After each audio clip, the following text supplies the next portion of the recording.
The numbers told the story. They always do. It's one of those idiots who believe in analytics. This is a numbers game with Gil Alexander on VSiN. All right, let's have some fun to start the week off. It's time for a numbers game. He's Kelly Bidlin, live from our beautiful VSiN studios, downtown Las Vegas at the Circa Casino and Resort. I'm Joe Serralo, live from Los Angeles. Kelly, stop me if you've heard this one before, but I am currently in Los Angeles right now because, yes, I had more car problems trying to come back to Vegas yesterday. Yeah, you really run on a hot streak with those things, man. That is, it was brutal. That's a brutal beat, though, when you were trying to drive back here yesterday. The old nail in the tire. Yep, that happens. Yeah, I was looking around my parking spot at the apartment. I'm starting to wonder if it was a coincidence or if it was the X, but, a nail on the side of the tire. It's always a fun way. It's a Sunday fun day when that happens. My man? Oh, yeah. It was a fun Sunday for you. I mean, we were talking all week, Kelly, about, it being kind of a dead weekend in sports and not much going on. Obviously, you had the Daytona 500. You and I, not big NASCAR guys. But you were able to hit a couple long shots this weekend. It was a pretty profitable one for you, huh? Yeah, good golf betting week. Finally hit the first outright of the season, Ludwig Oberg. So that was nice. Not all of us can be Wes Reynolds. Wes coming on in about an hour here. We'll talk to him about that. I know he had I believe a top 10 on Ludwig. But not all of us can be Wes. We can't hit 3 in a row, but hopefully I'm starting it now, Joe. That's what I'm trying. That's what I'm going to keep saying is I'm going to be like Wes Reynolds now. Well, you got to get the first one if you're going to get 3 in a row. So started with the first one. Ludwig looking great yesterday. Maverick McNeely really went low, put the pressure on that everybody on that leaderboard yesterday, going really low to start the day. And Ludwig having to battle back, did a great job shooting 66. Goes out there, wins it by 1 stroke over Maverick McNeely. So yeah, good win and good win for the Long Shots crew. Matt Brown on him as well. Yeah, awesome weekend for you, and we'll get back to your profitable weekend. We've got a busy hour ahead. The Four Nations face-off got a little steamy on Saturday, so we'll dive into that later on, bottom of the hour, with our friend Johnny Lazarus, host of the Daily Face-Off. He's going to break down both games tonight. The USA has clinched a spot in the finals later this week. I believe that's February 20th, if I'm not mistaken. So we'll break it all down. A potential USA-Canada rematch I know would be fun. Kelly, were you able to catch what happened when the U.S. and Canada squared off earlier in the weekend? Oh, it was great. It was great. I can't wait to talk to Johnny, too, because I'm getting a little bit more excited every day this tournament goes by. I'm really wondering about betting against the United States tonight. Like, if this is... I got too many questions for Johnny. It's a plus price on Sweden. USA's already locked up a spot in that championship game. Isn't this still like all-star festivity replacement stuff? I mean, it's hockey, so the guys are way tougher, but like, isn't this the time the stars should be demanding a break? Like, this is like, if we're clinched, why am I playing? Well, what I will say to that, and I don't know, maybe we could pull up the odds, that'd be great. Or I could see if I could get them in front of me. So I could be mistaken. From what I've gathered, if Canada or Finland wins the game in regulation, the winner is going to the championship against the U.S. So then it wouldn't matter for the U.S. or Sweden. But from what I gather, if they win in overtime, there is a chance that Sweden, with a regulation win against the U.S., could make the championship. Yeah. So essentially, if that Canada-Finland game is done in regulation, Sweden-U.S. is an exhibition. Yeah, so you're saying there's a chance. That's what you're saying, though. And saying there is a chance. They got a shot. You might want to wait for Canada and Finland to wrap. That game, of course, is an early start. It's going to be 10 a.m. Pacific time. So shortly after we wrap here at a numbers game, Canada minus $4.50 on the money line, Finland plus 340, Sweden plus 160. Now that game, I'd imagine that game would not be so as evenly priced as it is if the United States had not already clinched a spot in the championship. Puck line intrigues me there. I mean, you're laying a little juice, minus 155 for Sweden, plus a goal and a half. But it does intrigue me as a bit of a safer play, plus 160 on the money line if you're feeling frisky. Yeah, I don't hate either. I mean, I can't imagine, like, right now, obviously, USA-Canada, there's a lot behind that with what happened Saturday and the booing and everything. And by the way, you can call it a hot take. I don't blame them for booing. I mean, Kelly, I don't know what you think about this. I know that if, Germany was out there talking about making the United States one of its territories, and Angela Merkel was running her mouth in that fashion, I have a feeling, call me crazy, I have a feeling the U.S. crowd would probably boo Germany. Yeah. So I don't hate the booing, it's pretty understandable given the the climate and the times that we're in. I actually love what it's doing for the rivalry because it gave us a hell of a game. Mm-hmm. Yeah, no, from a sports standpoint, those stuff like that makes sports better, right? Like you saw I mean, it's hockey, so it's great, but we get all these guys I mean, what was it, 3 fights in the first like 30 seconds or whatever? It was crazy. But yeah, I mean, it makes this stuff more entertaining. Obviously, hockey is going to be different from basketball, but NBA maybe take notes on what you can do with these different sorts of setups around All-Star break. Yeah, I mean, look, I can proudly say I watched none of the NBA festivities this weekend. I saw some McClung highlights on Twitter, and they were great. But I don't know, Kelly, what's your take on this? I think that while Mac McClung is a sick dunker, I think him being in the dunk contest, having played, 12 total minutes of NBA action this season, going back to October, and then last season, I don't think he appeared in the NBA at all. He was, I believe, G League all year.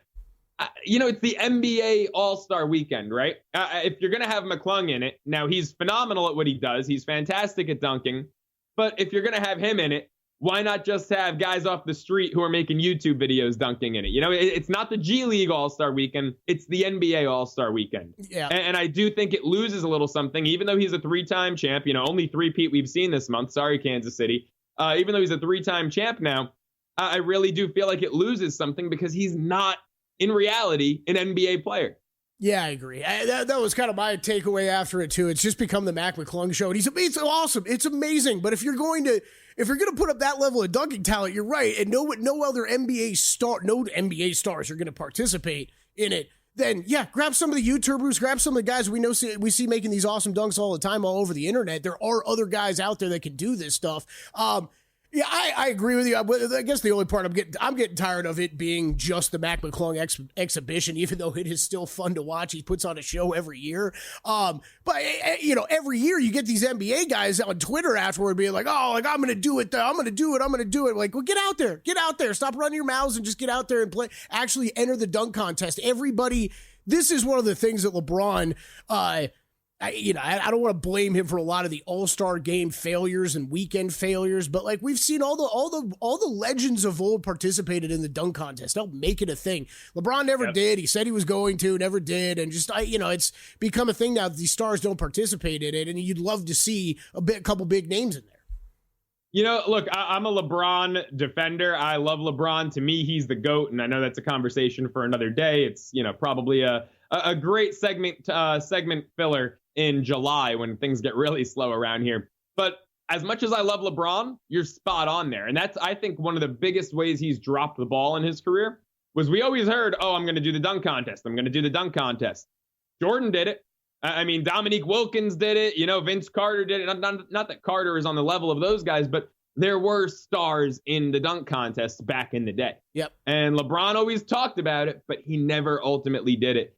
And I don't want to hear injury risk, injury liability. Kelly, can you think of anyone who's ever gotten hurt doing the dunk contest? No, I'm not to say it's impossible, but for as many games that you play in, right? I mean, as many All-Star games, it's got to be just as big of a concern, if not more. Now, having said that, LeBron also chose not to play in the All-Star game this weekend, which was I have no issue with. At this point, I mean, the All-Star game's a joke. I mean, the timing I have an issue with, though, Joe. I think him and Anthony Edwards both deciding not to play with what their injuries that they're dealing with.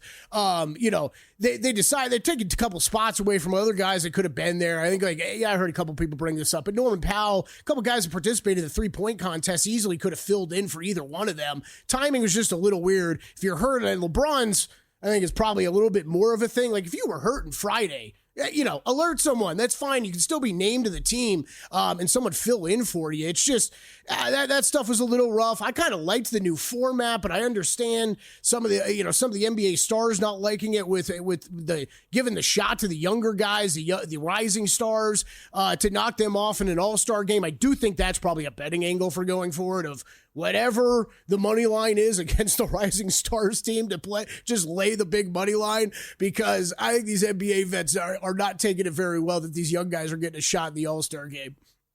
Yeah, well, Draymond Green said it. His quote was, "We get the treat of watching the Olympic team take on the under-19 team. Yeah. What are we doing here?"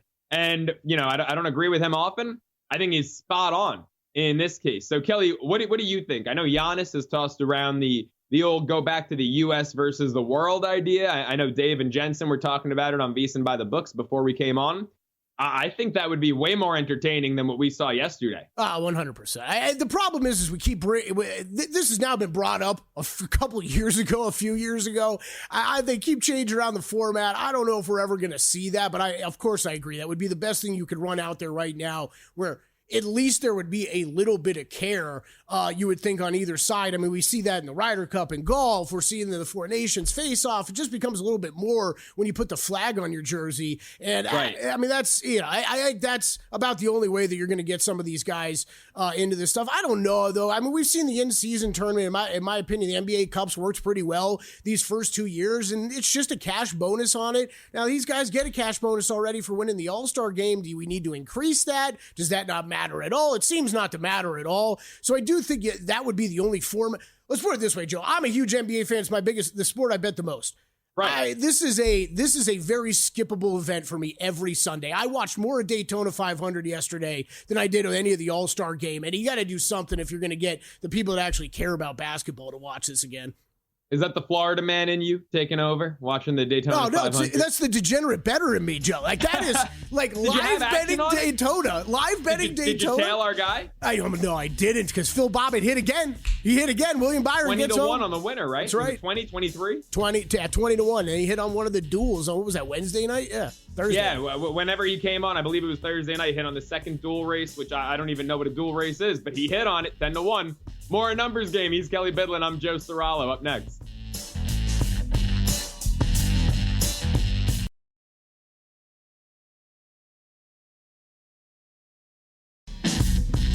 A numbers game on VSiN, the Sports Betting Network. Take your betting to the next level with our friends over at First Bet. Whether it's Santa Anita at Gulfstream Park or the road to the Kentucky Derby, First Bet puts the action at your fingertips. Sign up now at firstbet.com. It's the number one, stbet.com, and use the promo code VSiN200 to score a 20% rebate on all your wagers for the first 60 days, up to $200. Don't miss out. Bet smarter today at firstbet.com. Joe Serralo here, taking you through a numbers game all week alongside Kelly Bidlin. And right now, with the Four Nations face-off, 2 games today on the slate, we're going to take you to the Progressive guest line and welcome in one of our favorite hockey analysts, the pride of Syosset High School, some people call him, our friend Johnny Lazarus, who you can catch, of course, on the Daily Face-Off. Johnny, how you doing, my man? I'm good, Joe. I'm actually sipping on a Woodbury Country Deli iced coffee right now, getting ready to drive up to Boston after we hop off here. Wow, that is as Syosset a morning as you could start off. I absolutely love it, man. Take us through the games today. Four Nations face-off. Johnny, I want to make sure I've got this information correct. So from what I've gathered, if Canada-Finland has a winner in regulation, the winner will take on the U.S. in the championship game. But if it goes to overtime, Sweden still has an outside shot if they win in regulation. Is that correct? Or do you have to tweak that? That is exactly correct. So if you are Team Sweden right now, you're just rooting for a draw in the afternoon game because Canada and Finland both beat Sweden head-to-head. They own the tiebreaker, and that is why this is the case. So the only chance Sweden does have, is if one, Finland or Canada come away with 2 points instead of the 3 points, because this is a 3-2-1 point system, which is different than the NHL regular season, where in the NHL you get 2 points for a win, whether that be overtime or regulation, and you get 1 point for the overtime loss, whereas this tournament, you get 3 points for a regulation win, you get 2 for an overtime win, and you get 1 for an overtime loss, which I think the NHL should go to for their regular season, because I do think it is a better point system at the end of the day. And college hockey actually does that as well. So it's not very uncommon in the hockey world. So hopefully they do go to this at some point in the future, because I think it just makes for overall better hockey, and teams are more rewarded for winning in regulation as opposed to finding the overtime win. I like it. It definitely spices things up a bit. And Johnny, Canada, I mean, they're a massive favorite against Finland. Minus 440 on the money line. Even the puck line, laying 1.5, is minus 160.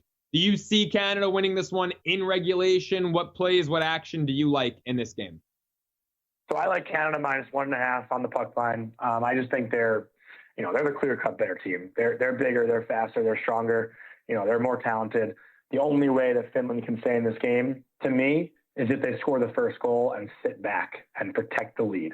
The first goal in this game is going to be huge because, listen, I think Finland can be a little bit realistic with themselves. They probably know they're a little outmatched. And that's no disrespect or no shade thrown at them. They do have a great goalie in UC Saros, so if they are able to get out and get that first goal, they can trust and rely on him to make the big saves. But if they go down 1-0, I just don't see them finding a way to claw back. And I know there's an argument that could be made that Sweden overcame a 2-goal deficit against Canada. They came back from down 3-1 and forced overtime. But I just think with the magnitude of today's game, Canada knowing they have to win the regulation, it's going to be that much harder. So if Finland can score the first goal, who knows? It could be a wild outcome, but if Canada comes out and scores the first goal, I just don't see it going Finland's way at all. Yeah, I mean, look, to your point, it's no disrespect to Finland, but this Canada team, it's clear that there are tiers in this tournament. There's Canada and the U.S., and then draw the line, and then there's Sweden and Finland. Finland's, I've been pretty impressed with the way that they've played thus far. I just don't know if I can get behind them in this contest. Would taking Sweden in any capacity be worth a flyer before the Canada and Finland game gets underway, or do you think you have to sit back and see, maybe how much desperation Sweden's approaching this one with?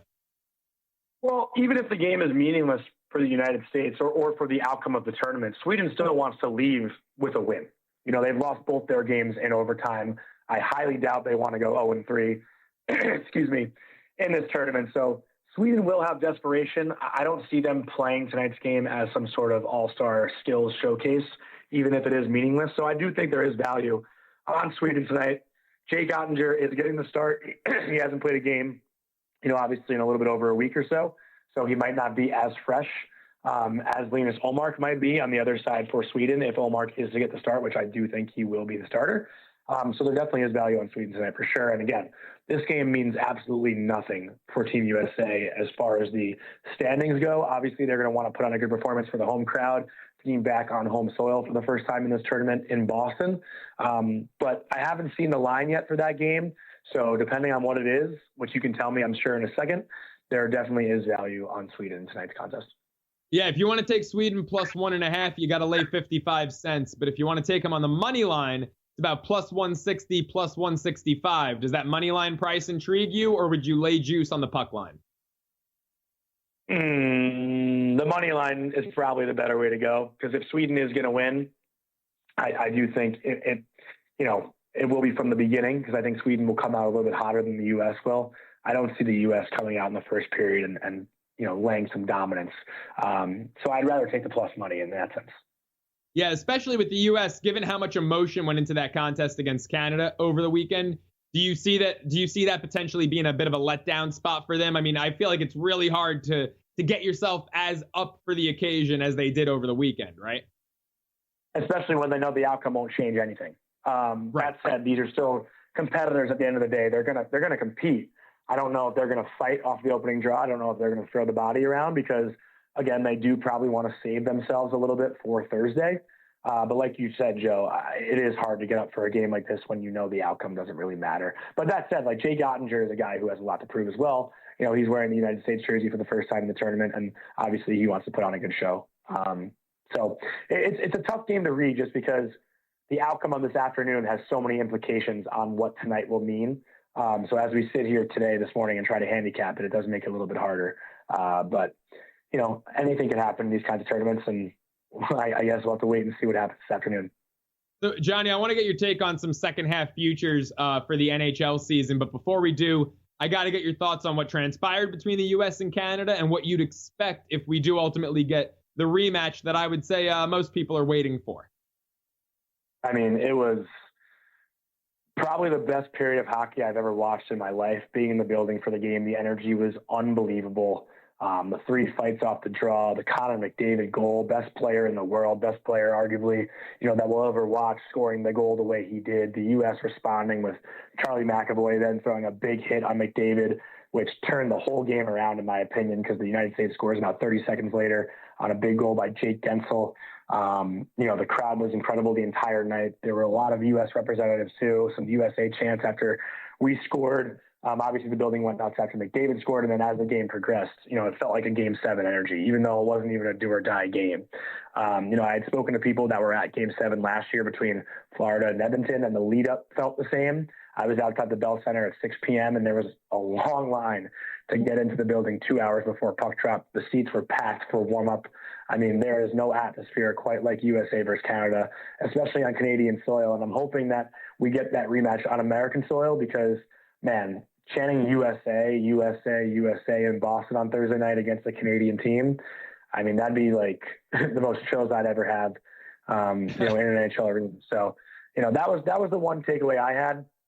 For being in the building for the Canadian games was awesome. Like, the atmosphere was so great, but, obviously I'm an American-born guy, so I didn't really have that, feeling of chills going through my body or that sense of national pride that I'll have this week watching the Americans play in Boston. It's going to be a whole different animal for people like us. So I'm really fired up for that. But yeah, the USA-Canada game on Saturday was just, everyone was tuning in. 4.4 million viewers. I think 5.2 was the max amount. The whole world's eyes were on that game, and that's just so important for the sport of hockey. I think no matter what the outcome was or no matter what the outcome will be on Thursday night, the NHL and hockey is a big winner after this 2 weeks. I love it. And I hope we get the rematch later on this week. Johnny, last question. Second half starts Saturday? Do you have any futures in pocket for the remainder of the NHL season? Final 30 seconds here are yours. Well, I got to go with the homer pick and say New York Rangers to make the playoffs. They've had a bit of an iffy start. Obviously, they had a rocky 2-month window, but they traded for JT Miller, who made a big play on Sidney Crosby on Saturday night and had the fight. Obviously, I think he's going to be an identity shifter and a real big positive impact in the Rangers locker room. So I believe it's still a plus money. You can get the Rangers to make the playoffs, and that's what I would go with right now for the second half. Plus 145 still there at DraftKings. Johnny, really appreciate the time, man. Thanks so much for hopping on. Thanks, Joe. Appreciate you. Talk soon. Make sure you follow our guy Johnny on Twitter at JLazzy23. Catch the Daily Face-Off. Of course, he's the host of it. Always the best hockey insight in the game. Our friend and my Syosset High School alum, Johnny Lazarus. More Numbers Game. Hour 2 kicks off up next. Wes Reynolds joining the show. Don't go anywhere. It's Joe Serralo, Kelly Bidlin taking you through your Monday morning.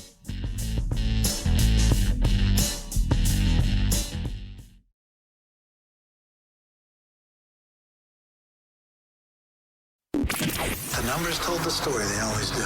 It's one of those idiots who believe in analytics. This is a Numbers Game with Gil Alexander on VSiN. All right, time for a new hour of a Numbers Game taking you through this Monday morning, February 17th. He's Kelly Bidlin. I'm Joe Serralo. We're keeping it moving, recapping a surprisingly busy weekend in sports, considering the NBA and NHL regular seasons are both on pause. Had some All-Star festivities, the Four Nations face-off, the Daytona 500, Genesis Invitational. Kelly made some money playing the golf this weekend. So let's hit the progressive guest line here and welcome in, I think, the sharpest golf handicapper who I know, VSiN's own Wes Reynolds, joining us now. Wes, how was your weekend? How are you, man? I'm well, Joe. Thanks for having me. Not the best weekend. A small loser for me. The guy that I was afraid of, and I mentioned it on our Long Shots podcast, the guy I was afraid of winning ends up winning, and that was Ludwig Gobert, who gets the win at Torrey Pines yesterday in San Diego. So Cano Kelly was aboard him. Congratulations to Kelly getting on the board with an outright this year. But yeah, look, he put himself in position on Sunday. It was a very good tournament, very good leaderboard at the top. But Ludwig, it was kind of just a matter of time because he was the first round leader actually a couple weeks ago when they had the normal event at Torrey Pines, that being the of course the Farmers Insurance Open, and shot 9 under on the North course in the first round and then took ill. So I should have picked up on that and went back on him a second time and did not. Congratulations to those that did, though. Yeah, always a bit of a brutal feeling, Wes. I know. I've been there before plenty of times when you got that top 20 bet or something on a guy and he goes out and wins the thing when you didn't think he was going to be in contention. But you got 3 home already this year. Matt Brown and I needed 1 for the long shots crew, so we got there. We're all on the board now. And I said at the beginning of the show, I'm just trying to be more like Wes. Again, if you're going to win 3 in a row, you got to start with 1, right? So I'd say 1 started here, and then we go to the Mexico Open, and we'll see what that crappy field has in store for us this week. Just a couple takeaways from this tournament, Wes. Scotty Scheffler, how do you handle him going forward? I really don't know if I have an answer for that. Is that when the game is good right now, it looks great, but then it looks like there's still some stuff he's working on. Any big takeaways from Scheffler? Look, he's still playing very good golf, but I think, and we've hit on it in previous episodes of Long Shots. It's like, okay, the guy's still going to be a regular winner, but we're talking about the most dominant ball striking season ever, arguably, on the PGA Tour that he put up last year. And that's just so hard to do over time, especially when you get time off at the end of the season, when you have an injury like he had where he had to have surgery on his hand. So he's still playing very good golf, and he's still always in the mix. Really had to scramble, though. I don't think really hit the ball great really all week, and, had to make up strokes around the green, had to make up strokes scambling. Still finished tied for 3rd somehow and shot 6 under on Sunday, so he went very low, but he's still, I think, like right there, but maybe not going to dominate as much as he did last year. So maybe the lack of domination is like 3 or 4 wins instead of winning like 8 times. Yeah, I think that's fair to say. Just catching some of the interviews with him over the past couple weeks, he still keeps himself up to such a high standard. I think him mentioning how good I caught it on Thursday, him talking about how good a shape he thought he had gotten himself in the offseason, and then, got the setback with the hand injury. So I agree with you. I think what we saw from last year is going to be tough for anybody to repeat. But, man, I think it's a little scary, the idea that this guy's still getting better this season with some of the rounds we've seen him put together the past couple weeks that have looked really good. Any other big takeaways from the tournament for you? I'm going to bring up Mexico Open here real quick next. But, Maverick McNeely, I know you've been on him a couple times this year. He's popped a couple times on the leaderboard this season. Tommy Fleetwood with a good finish. Finau and Cantlay, I know you were on Finau, to see them get in the top 5. That was big for them. Akshay Bhatia's one, man. I'm beginning to track more, almost every week, it feels like here. I think he's getting due for a big season. Any other big takeaways for you from the tournament? Well, I'll go with Mav, and I think winning begets winning. I don't care if you're a professional golfer or if you're a sports bettor. When you win, you all of a sudden have a little bit more confidence, and he won the season finale at the RSM last season back in November. So I just think he looks like a different player than he did a year ago, when it's like, okay, this is where he's going to start to win, and he kept coming up short. So now he feels like a confident player, and yet you mentioned a couple of those names, Kelly. There's a few guys out there that have not won in a minute out there on the PGA Tour. Patrick Cantlay, Tony Finau, Colin Morikawa. You wonder when these guys are going to get back in the winner's circle again, because players of that caliber, it usually isn't over a year when they win. Yeah. These are guys that usually you would think are going to win at least one time a year somewhere or some way on the PGA Tour, and they just have not done that. So they keep chasing it, but not a lot going to chase it in the Mexico Open this week. Kind of a little bit of a downfield in that buffer event between the West Coast swing and then the Florida swing that we start at the end of the month. So, Bombers course, 7,500 yards. So you're going to want to get guys with driving distance, want to get guys that hit the irons well from 200 yards or more. I'm going to be starting that right up later this afternoon. So low scoring event, I think, in order down there at Vedanta Vallarta this week. Yeah, reminder, always go over to VSiN.com for all Wes's write-ups, weekly write-ups on all the PGA Tour tournaments, and get all of our bets there as well. Yeah, Akshay Bhatia, 14-1. He is the short shot to win this week in Mexico. Rasmus Højgaard, 20-1. Sam Stevens, Patrick Rogers, Kurt Kitayama, 22-1. Everybody else, 25-1 or longer. You just kind of hit on it a little bit there, Wes, the type of player you're looking at. Any of those guys that I just mentioned, or anybody down the board that jumped out to you right away when you pulled up the odds? Well, I was hoping for a little better price on Patrick Rogers, but unfortunately he was in contention this weekend, because Rogers, by the way, 3 top 10s every single year they played this event at this course. So he makes certain logical sense. Lost 2.5 strokes on approach. Just got to that back 9 and went 2 over, and that took him out of contention because he would have been right there with the big Swede. Hey, Wes, I want to shift gears a bit here and take things over to college hoops. Not the most action-packed Monday night slate. I think there's some good mid-major spots here. But the big game, the headliner, Arizona, the 13th ranked Wildcats at Baylor. I know this is the system play for a lot of people. Take the unranked home favorite against the ranked road opponent. I like Arizona in a bounce-back spot here coming off 2 straight losses. What do you think about this game? Yeah, we'll see how Arizona comes off that loss on Saturday, where they really, I was impressed with what Arizona did in terms of meeting Houston's toughness and meeting their physicality. Houston ends up getting the win as a small favorite on the money line, and that's just a team that executes late. And in a grinder close game, more often than not, Houston's going to come out on top. So can Arizona rebound from that and now having to go on the road against Baylor? I think Baylor, I don't want to call them safe for the NCAA tournament, but I think that they're in good shape. But you need to get more quad 1 wins, and this Baylor team has had some injuries. They've been shorthanded, haven't really been all that deep off the bench. But 16-9 with some very good wins. They got a nice win on Saturday, held on in overtime over West Virginia. So I think the number is about right. Baylor should be a small favorite. That's not an easy place to win down there in that new arena in Waco. So not sure what I'm doing with this one as of yet. With Baylor as 1.5 point favorites. Total has been on the move though. It was 150, I think, was the consensus opener, 150.5, and now up to 153.5. So Baylor's defense hasn't been as good as it normally is because they've been a little bit shorthanded and got to keep guys out of foul trouble. So I don't disagree necessarily with that move. Yeah, Baylor's 3-point defense, or lack thereof, really what stood out to me when I was capping this one last night. How about Duke, Virginia? Duke's laying 13.5 at Charlottesville in this one. I mean, look, normally under a Tony Bennett squad, you'd say that's too many points the way that they control the pace of play. But with the Virginia team we've seen this year, do you think Duke might run them out the gym, or do you think the Cavs keep it close?